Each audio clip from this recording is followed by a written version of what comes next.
Magandang araw sa inyong lahat. Naririto ko upang sabihin sa buong mundo ang pinapabatid ng Panginoong Hesukristo.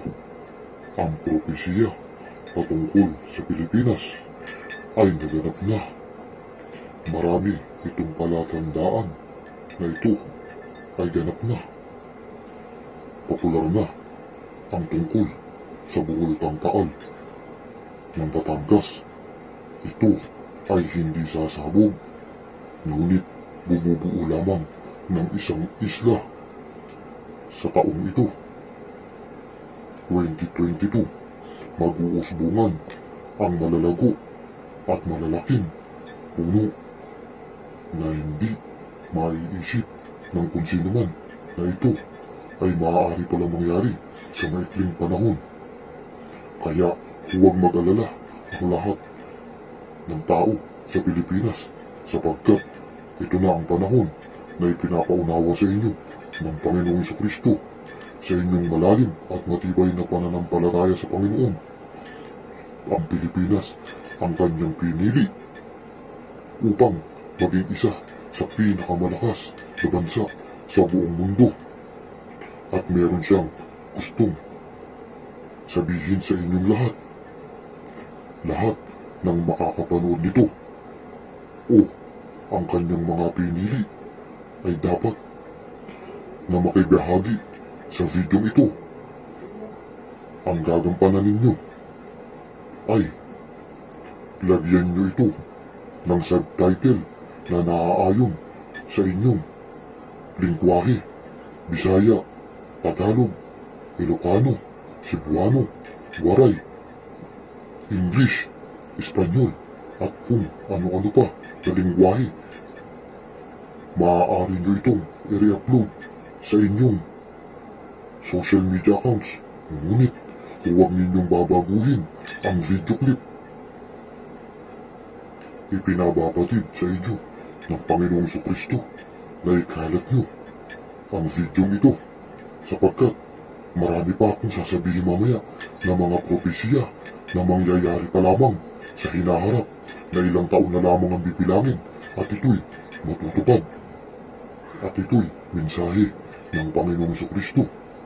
At kapag nire-upload niyo ito, ay wala kayong puputulin ni isa man lamang na segundo sa video ito, at lahat ng nakapaloob dito ay i-translate ninyo ng maayos na naaayon sa lingwahe ninyo. Hinihikayat ko rin na i-translate ito sa wikang Ingles, sapagkat ang propesiya na aking ilalantad ngayon ay napaka-importante, sapagkat ito ang magpapayaman at magpapalago sa ekonomiya ng Pilipinas. May mga code sa aking mga sinabi at sa video clip na ito. Makakarating ang video na ito sa isang Pilipino na nagtatrabaho sa Amerika. Siya ay malalim ang pananampalataya at paniniwala sa Diyos. Siya ay lihim na karunungan ng Diyos. Siya ay pinili ng Panginoong Hesukristo upang maganap ang propesiya. Ang tinutukoy ko na taong ito ay siya ang makakaimbento ng chips na maaaring ibaon sa katawan ng tao.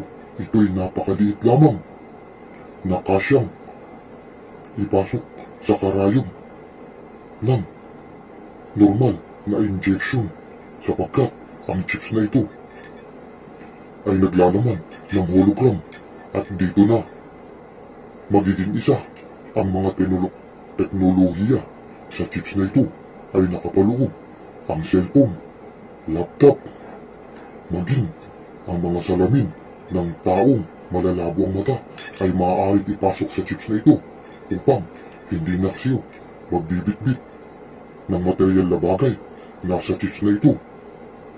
At dito rin may kakabit ang mga earphone at kung ano-ano pang basic na pangangailangan na teknolohiya ng bawat tao. At dito na unti-unting mag-uumpisa ang propesiya ng magaganap na nais ng Panginoong Hesukristo. na ang bayang Pilipinas ay kanyang pinili at sa buong mundo ay kakalat ang propesiyang ito. At binabalaan ko ang mga taong sumasamba sa demonyo. Sila ay magre-re-upload ng video na ito at sila'y mga false prophet sapagkat sila ay kilala rin ng mga tao at aangkinin nila na sila o sa kanila nagmula ang propesiyang ito at gagamitin nila ang pangalan ng Diyos. At kapag nangyari na iyon, ang isa pang propesiyang pinaka kagimbal-gimbal ay malalaman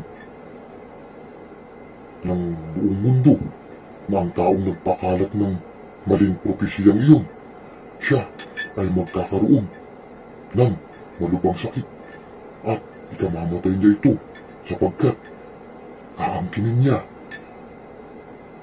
na siya ang nakakita ng propesiyang ito. Siya ay ginagamit ng demonyo at isa yan sa mga propesiyang magaganap.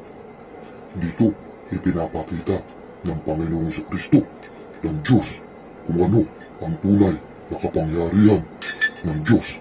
Kaya sa mga tao ay binibigyan ko kayo ng balala, babala na kayo ay magbalik na sa pananampalataya sa Panginoong Diyos na may likha ng lahat. Para naman sa ibang bansa, sa Asia, ang isang bansa na sumasamba sa demonyo at may tatak na dragon, sila ay tatamaan ng isang malakas na tidal wave. Wawasak ito ng maraming properties. Sila ay ang bansang sakin. Ang pangunahing tatamaan nito ay hindi ang mga residente, kundi ang namumuno sa kanilang bansa. Sila ang may pinakamalaking damage sa magaganap na propesiyang ito.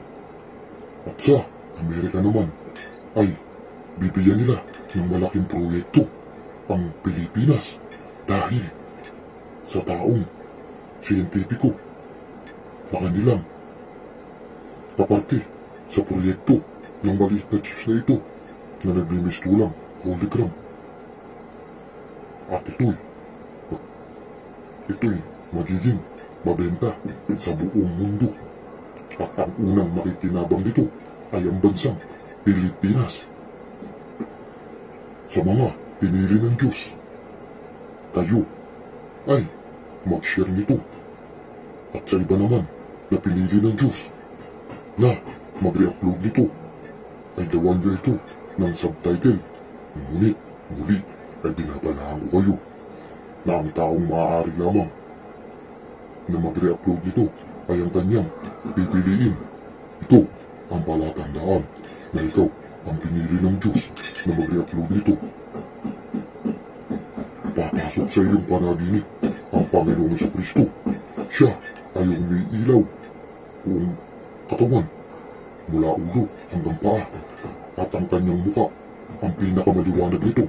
Ngunit ipapakita sa iyo ng Panginoong Jesucristo ang tunay niyang itsura. At kaya ako nagwarning dahil maaaring demonyo ang magpakita sa panaginip ninyo. Ngunit ang isang palatandaan na ito ay demonyo. Ito ay mamimistulang tao lamang at hindi niya kayang kopyahin ang liwanag ng banal na espiritu ng Panginoong Jesucristo.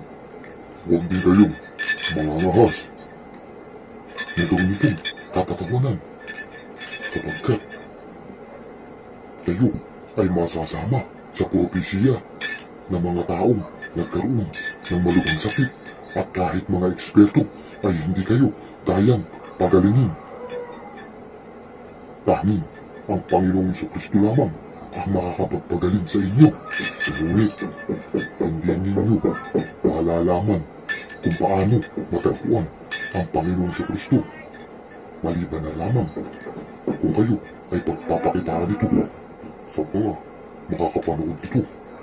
Ito na ang umpisa na para kayo ay sa kabutihan mapunta.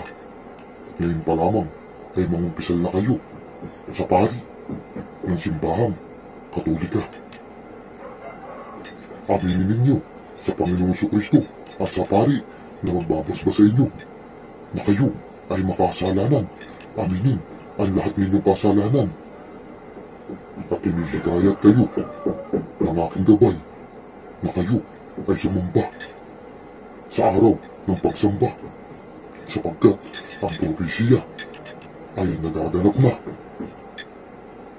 Ang Pilipinas ay pinili ng Diyos, ngunit ang mga tumataliwas at mga nagpapalaganap ng maling balita at nagpapalaganap ng kasinungalingan magkakaroon ng salot sa Pilipinas, at ang tatamaan nito ay yung mga taong mga sinungaling at sumasamba sa demonyo, at ang mga taong self-proclaim mga mapagmataas, mayayabang at mga hambog. Sila'y magkakasakit ng malala na kahit sino ay hindi sila kayang pagalangin. Ngunit maaari silang magbalik loob sa Panginoong Kristo sa pamamagitan sa pagbabalik loob sa simbahan.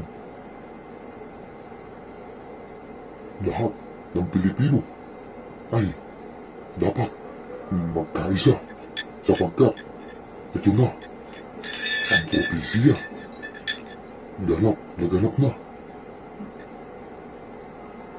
Magbalik loob na kayo sa Panginoong Kristo.